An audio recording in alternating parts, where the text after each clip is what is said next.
This is as close as we can get to the base of the World Trade Center. I remember, oh my God. Oh my God. No idea right now. There's another plane just hit. Oh God. There's another one.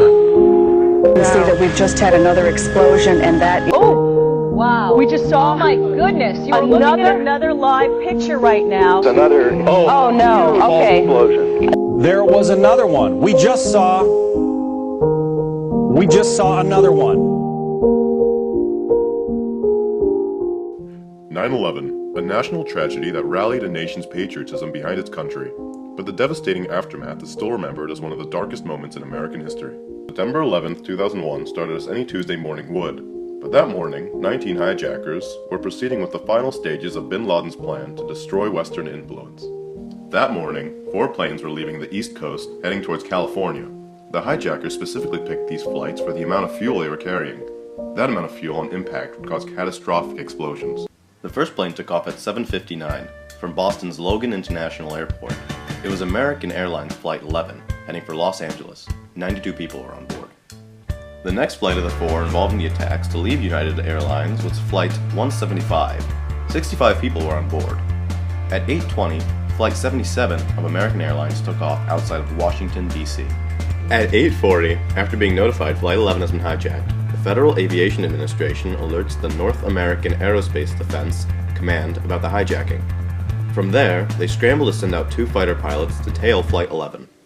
United Airlines Flight 93 took off at 8:41, 40 minutes later than it was supposed to, and 40 minutes later than the rest of the planes.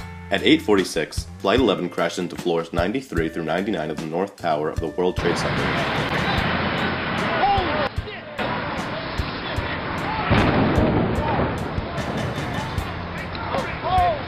The flights sent out to trail the plane haven't even left the base yet. NYPD and FDNY started dispatching minutes after the first attack. The president was notified at 8:51 Florida that the World Trade Center had been hit.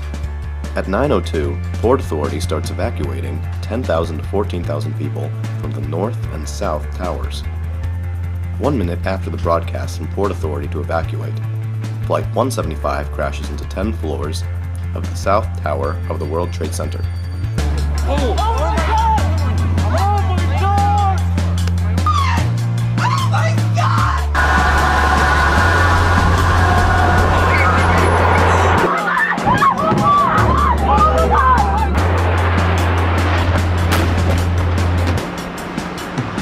After the second crash, panic started to sweep the city. One man who lived 2 blocks away from the towers said, "People in the streets below screamed and ran like they do in Godzilla movies." Chaos started to break out. All cell phone lines were down, all tunnels and bridges were closed, and subway stations were also shut down. In order for emergency vehicles to get through, Mayor Giuliani shut down the whole of Lower Manhattan, forcing people to walk home. Hospitals were being flooded with burn victims. People wanted to do their part, and an estimated 36,000 units of blood were donated towards helping victims of 9/11. While hysteria overtook in New York, Flights 77 and 93 are heading in a different direction. At 9:37, Flight 77 crashes into the Pentagon in Washington, D.C. This prompts for the FAA to ground all flights flying over the U.S., private and commercial, to be grounded immediately.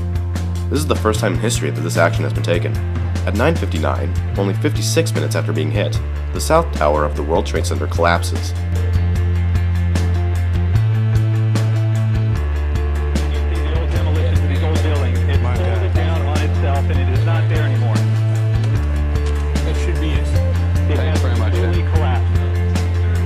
In honesty, looked like a bit of a nuclear winter, the type of thing you see in the movies with ash all over the ground, on top of cars, on police cars. After learning of the attacks and realizing their fate, passengers aboard Flight 93 decide in a last-ditch effort to retake the plane. This prompts the hijackers to crash the plane in a field in Pennsylvania, killing everyone on board. That sort of the most horrifying aspect of this particular crash scene is how little debris is visible. At 10:28, 102 minutes after being struck, the North Tower collapses. Oh my God! Oh my God!